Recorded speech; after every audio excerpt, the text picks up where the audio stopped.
We're speaking now to Shiva Kalaiselvan. She's a Malaysian actress based in New York. Thank you so much, Shiva, for speaking to us on the LITE Breakfast. Absolutely. Good morning to everybody. Morning. Now, Malaysian time, yeah. First of all, congratulations on the successful run on American TV and even on the big screen, right? You've just recently had a movie release. Yeah. Next to Tan Sri Michelle Yeoh, I think you might be the next biggest Malaysian breakout actress in Hollywood. That's true. And you're a KL girl through and through. Tell us about growing up here in the city. Whew. I mean, KL is freaking awesome. I don't even know if I should actually mention the things that I was allowed to do when I was a teenager. But no, I mean, I couldn't have asked to grow up in a better city, in a better place. The friends that I still have many moons later. I don't want to say how old I am right now, but like so long. My family you went to Asunta, didn't you? I did. Oh, that's cool. So you're one of those girls. Yes, totally. Wait, what is one of those girls? I don't know what he means. Would you like to explain? I mean, if you asked me back then if I loved it, I would be like, no, I hate this place. Now I'm like, oh, school. What was life like? What was life like growing up here? I mean, I think anybody that's, teenagers are such a formative time. Like, I think looking back at it, I think I had a really, really good childhood. Education, lots of tuition, afforded to me, like our extracurricular activity, those kind of things, my friends. But like when I was there, you know what I mean? Like as you're a teenager, you're like, this sucks. Like I want to skip school. I want to do this. I want to do this. But looking back now, like I couldn't have asked to grow up in a better place than KL. Absolutely. How long have you been in America? Y'all just using the questions to get to my age, isn't it? Yes. We will deduce how old you are this year. I'm doing the math right now as it is. No, about 18 years, off and on. So like I came to do the corporate world first, and then I went home for like 2 years, and then I came back. So like if you take out those 2 years and put it all together, about 18 years now. Wow. How often do you come back to KL?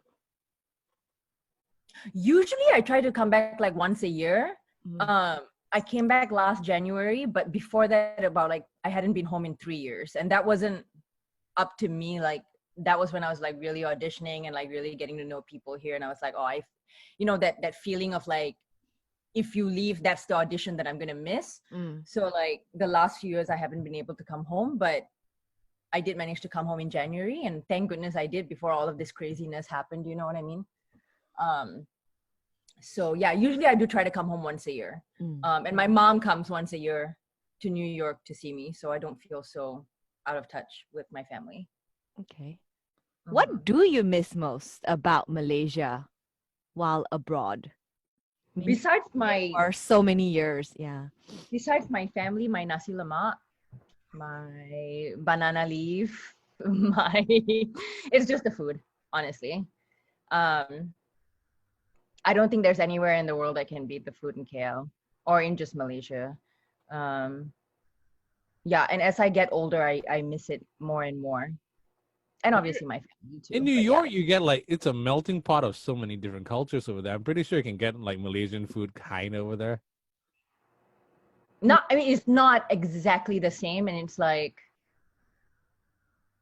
it just doesn't, like maybe some dishes might hit the spot, but like not all of it, Okay. And then there's that real craving to sit like on the road at 2 a.m. in the morning after going out, that, I don't know, it's I think the atmosphere as well. You're just not gonna get the same thing here, Like don't give it to me on a nice plate. It needs to be that plastic thing, like it's not the same.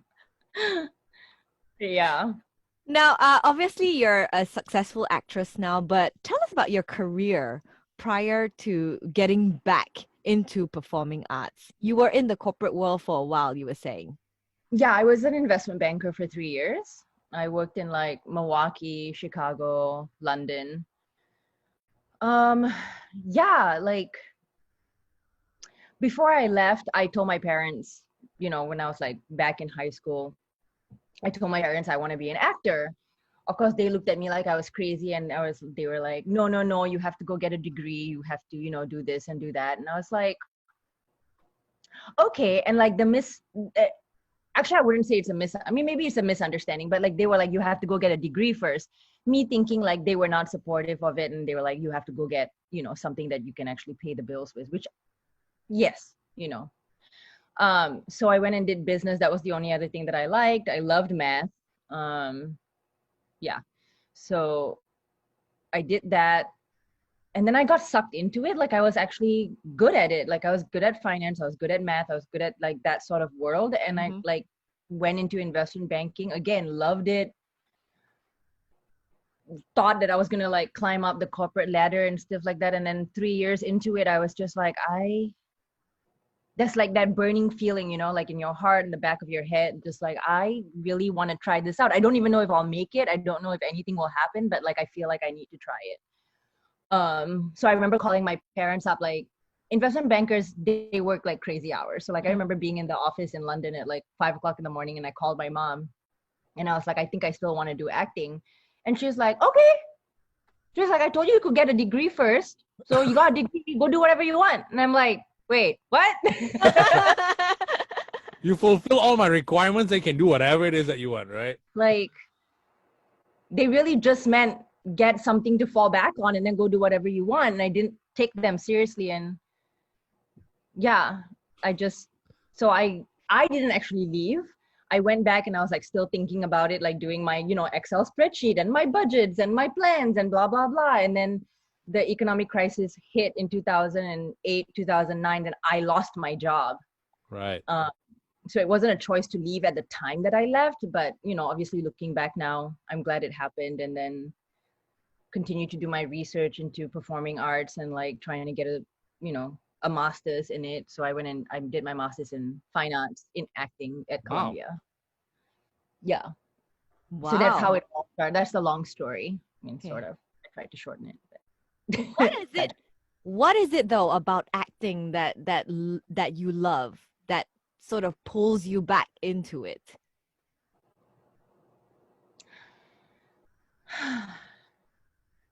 I mean, everybody asks this question, and I think they asked me the question also getting into grad school, like, what is it about acting? And I still don't know if I know how to answer it like precisely.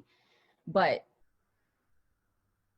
I think it's a chance to tell stories, and not necessarily mine. Like, I love telling other people's stories.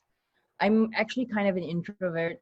I don't like going out. I'm sort of a hermit as well. Like, bedtime's 10 p.m., that sort of thing. Don't call me after that. And every time you get to tell somebody else's story, every time you get to like touch a person's life, it makes it all worthwhile, and sometimes you don't reach people, and sometimes people don't really care about the stories you're telling, and that's fine. And you learn about humanity, and you learn about people, and I don't know, I find it fascinating. I find like a real connection with people as I tell different stories, and I know that this is what I want to do. And yeah, I said, like, I don't have a precise answer for you, but I know that this is where I'm supposed to be for now. And maybe that will change. I don't know. But as of right now, this is where I'm supposed to be. But I mean, this industry, right? It's already, it's a tough industry to be in, even here in Malaysia. Yeah. What made you decide to try out acting over in America, where competition is even more fierce, I think?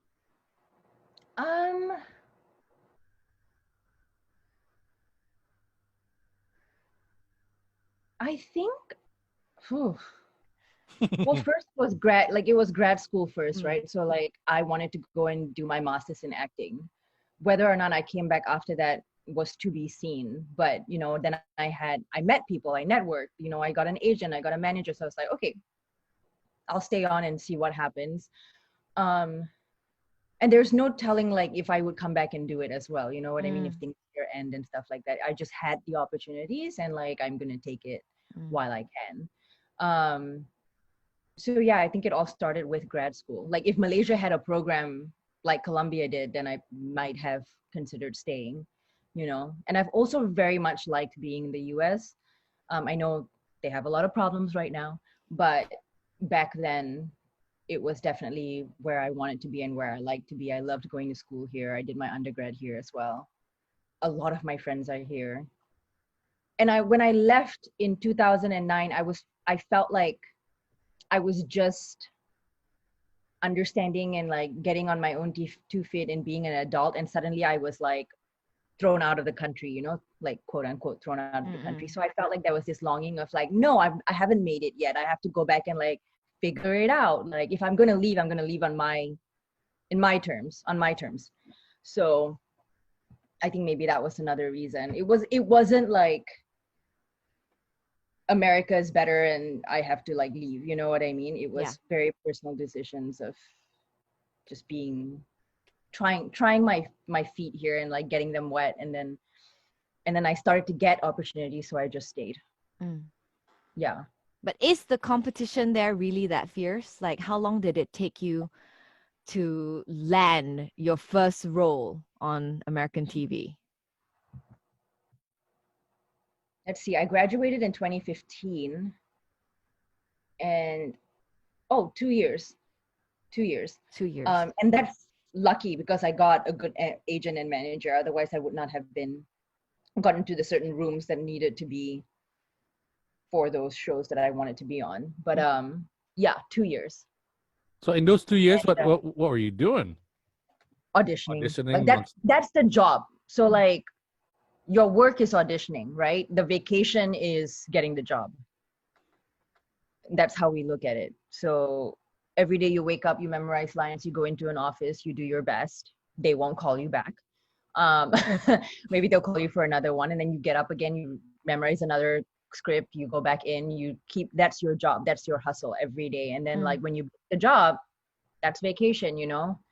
You get to put on costumes, you get to go like eat good food. I mean, certain places has good food, but like you get to like get a paycheck. Like that's the fun part. But the work is the auditions. Like I know I say 2 years and that might seem short, but in those 2 years, I think I got maybe ballpark, maybe 300 no's before I got that one yes, you know? Wow. Okay. So it's a lot. How much of being a successful actor in America is about knowing the right people or being at the right place at the right time as compared to just talents and looks? I think it is a big part of it. I don't know how the percentage would work, but it is a big part of it. But here's the thing though, like even if you know the right people and the right places and how to get in the door, then you have to back it up with talent. So, you know, both they go hand in hand, right? So like, I mean, I'm sure you guys have seen right now, there's so much content out there. There's Hulu, there's Apple TV, there's Netflix, Prime, all these different things. They're all creating stuff. There is a part, there are thousands of parts out there for people to take. You also have to ask yourself, do I want to be that, you know what I mean? So being on that show, that whatever, sure, just know the right people, get in the right door, get a part, whatever. But then to be Meryl Streep, then you got to back that up with like actual work and actual talent and actual, you know, put in the hard work. So I think you have to ask yourself where you want to be on the spectrum, and then like everything falls into space. But yes, a lot of it is knowing the right people too, because if you don't know the right people, you're not going to get into the room in the first place to audition, which kind of sucks. But it's the way it works, you know. When you're casting a part and you're a casting office, you can't see, sometimes you can't see 1,000 people. You have to cast it within 3 days. You can only see 50. You're going to call up the agents and the managers that you know have good talent and then see those people. So you might miss people, but it's, you know, that's just how it works. Now, what Yeah. are some of the challenges for you being non-American as an actor in America? Um, I think, I mean, specific, like specific parts, I guess it might be hard for me to like get to, going in for certain roles that are like very American. I'm clearly not very American. So like they'll be like, oh, she's not that. And then like certain parts that you're looking for, like very Indian roles, then they're like, oh, she's not very Indian. Like she's like somewhere in. So there's like this, sometimes people don't know where to put me, which also makes sense. Like the first 3 jobs I got are like witches, like a witch, assassin, and then another like Wiccan witch kind of, like it's not, my parts are not based in any like one area. And I think maybe that's like difficult right now. I enjoy it. I love playing witches. Like I would love to play a vampire. I don't mind it. But I think for casting agents, maybe they don't really know where to put me right now. But I am breaking out. Like the movie that just came out with Lucy Hale, like that was a a normal regular girl. So it's taking time for people to like see me in a certain role and like, oh, she can do this, like, yeah. It will How take about some time. Yeah. how about the accent? Do you have to Americanize your accent? I have currently, in the parts that I have gotten so far, no. But it is something that I'm still working on. Nobody's ever like told me like you can't get this job because of your accent. You know what I mean? Nobody said that. But like it's something for me as an actor, I want to like make sure at some point that I can do it, turn it on and turn it off. Yeah. But no, I've never lost a job because of my accent. No. Okay. But are there any advantages to being non-American? I think so. Right now, I mean, the diverse thing is like super big. So I think people do want to see me again. Like you have to back it up with talent and stuff like that, not just like having a different face. So I hope that my work speaks for itself and like people keep calling me in based on that, not just like, oh, well, she's brown, so like cool, like we need to mark the diversity part off.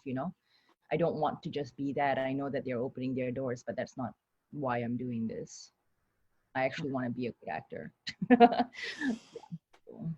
Have you gotten your Oscar speech already? Oh God, no. just wondering. No. It's gonna happen, man. I'm just saying.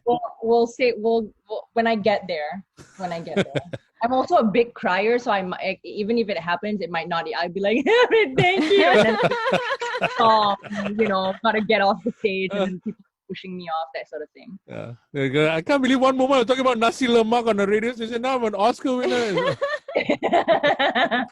Yeah, those words are not gonna come out properly. No. That doesn't sound like me. What does your family think of your career at this point? I think they're pretty like happy. I think they're really proud. Yeah, there's a wall in my house which is getting bigger and bigger. My mom keeps putting pictures of like every show that I've done and like all these different. It's like really cute and really embarrassing at the same time because it's like a wall that as soon as you walk into the house you see it. The wall of fame, right? Yeah, in my parents' house. Yeah. It's super embarrassing and super cute at the same time, if you can imagine it. So like I think that they are happy. Yeah, I hope so. I hope that they are.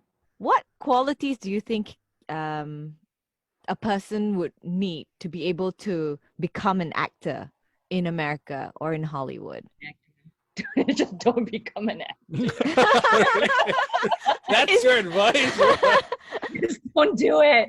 No. For competition. No. It has nothing to do with that. It's just really hard. You have to have like you have to have the thickest skin, but also you can't be a good actor with the thickest skin. You know what I mean? You have to be able to feel, you have to be able to do all those emotional things. But at the same time, when you get 300 people telling you no, once in a while it's really hard to get up and go to the next audition, you know. And a lot of us don't deserve it. Like, we're all good in our own way, and that rejection can be very personal because your work is very personal. Just it's a tough life to be able to, like, oh, they said no, but it's not me, you know. It's not the first 10-20 times you get a no, you're like, yeah, it's not me. After like 300-400 no's, you're like, I just shouldn't do this anymore.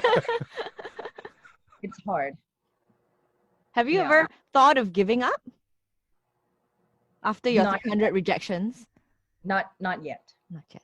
There are times where I'm sitting down being like, I should still be a banker, and I like miss getting a paycheck. And, you know, when you don't have enough money to go and like eat and stuff like that, you're like, okay, this is awful. Like, why am I doing this to myself? I have a degree. I can go get a good job and like, but then nothing has really stopped me yet.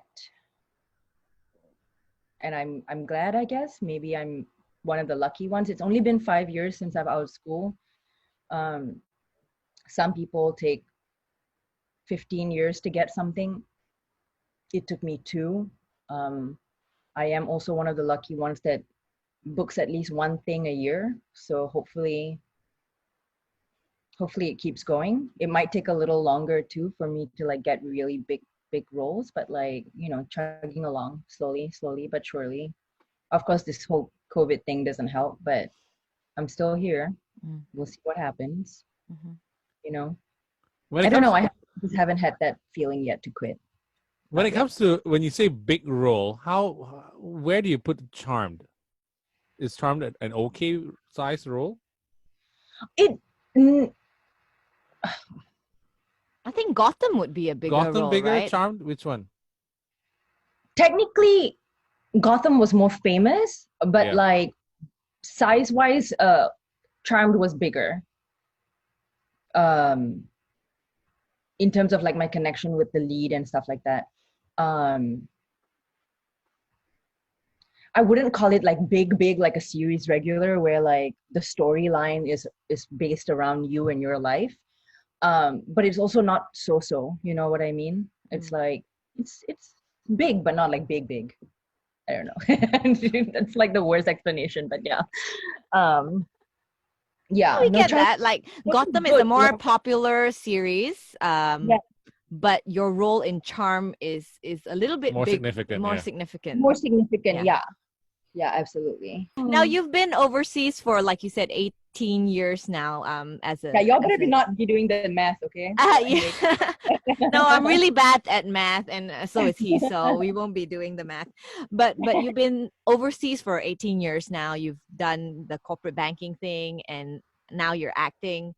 Like, what advice would you give to someone who wants to work overseas? Like, what qualities must they have to be able to survive overseas? Not just as an actor, right? Oh. Just in any career. Yeah. You gotta just do it. You gotta just pack up and do it. Maybe like, I don't even want to say brave, because sometimes I'm like super scared, but like, you gotta not think about it. You gotta almost be like brave and then like half stupid, because you don't let the stuff that might scare you like even come into your brain. You know what I mean? Like, I feel like if you're too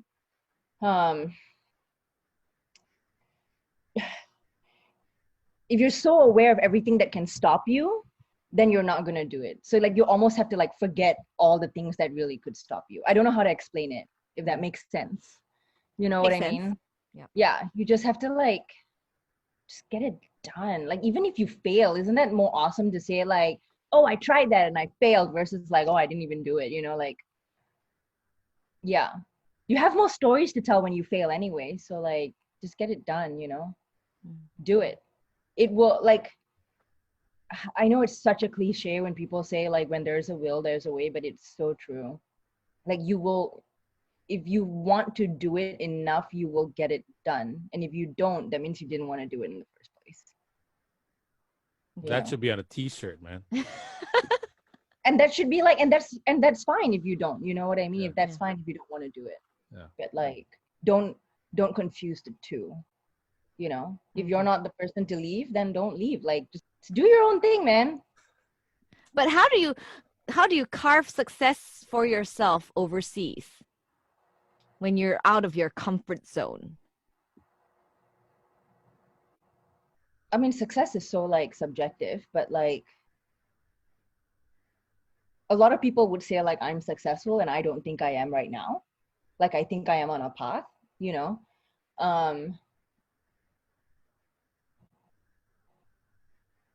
I think dedication, knowing where you want to be. Again, like I said, like knowing exactly what you want, right? Like if you want something and you have the will to do it, then you're going to get it done. But then if you don't say that you're a failure. It's just that that's not what you want to do. You know, just being really sure of who you are and what you want, and carving that niche out for yourself. Like somebody could be really successful being in middle management, and somebody else being like, no, no, no, no, no. In my heart, I'm a CEO. Then go get that thing, you know, like keep fighting for that, and you will. You know, I always also believe in education. I know some people like, oh, we don't like, there are so many people that dropped out of Harvard, and like, I mean, look at Steve Jobs and, you know, Bill Gates and stuff like that. They all like, I dropped out of whatever, but like they also got to Harvard, you know what I mean? So like education is a big thing for me. Yeah, I feel like everything starts with an education, but I know you don't, that's not like a where everything needs to begin. Like stepping stone for me. Maybe there's a very Asian thing, but like, yeah, whatever your path is, like just know exactly what you want and then go get it. But you be brave, try. Failing is not bad, absolutely not. I think the best stories come from failing, you know. So now more interesting people have failure in their life, let's just put it that way. So. Now what advice would you give, Shiva, to maybe a young Malaysian who's looking to pursue fame and fortune in Hollywood? Oh my God. Okay. Don't do it. Don't do it. If that is what your dream is, if you cannot rest until you become the next Meryl Streep, then you have to do it. You just have to like ignore everything else and just get it done. Otherwise, you're not going to rest, you know? Like, do you want to be that 80-year-old person being like, oh, I wish I did this, or like, oh, I did it, I failed, but I did it, you know? Like, just don't let anybody tell you no. I think I was very, very lucky that my parents were super supportive, but I hope if it happened differently and they said no, I would have had the strength to do it for myself. You are going to get rejection everywhere in your personal life, your career, everywhere. There's going to be a no. You have to ignore them. Somebody will see you. And those people, like thousands of people can say no. If one person comes and says yes with the strength of 1,000 people, that's all you need, right? So keep doing it until you find that one person who's behind you. Also, things are never done alone. Absolutely not. Like, forget that. You're not going to get anything done by yourself. So stop, you know, like there's always a team of people, whether you know it or not, behind you to help you get wherever you are. So be nice to people, be kind.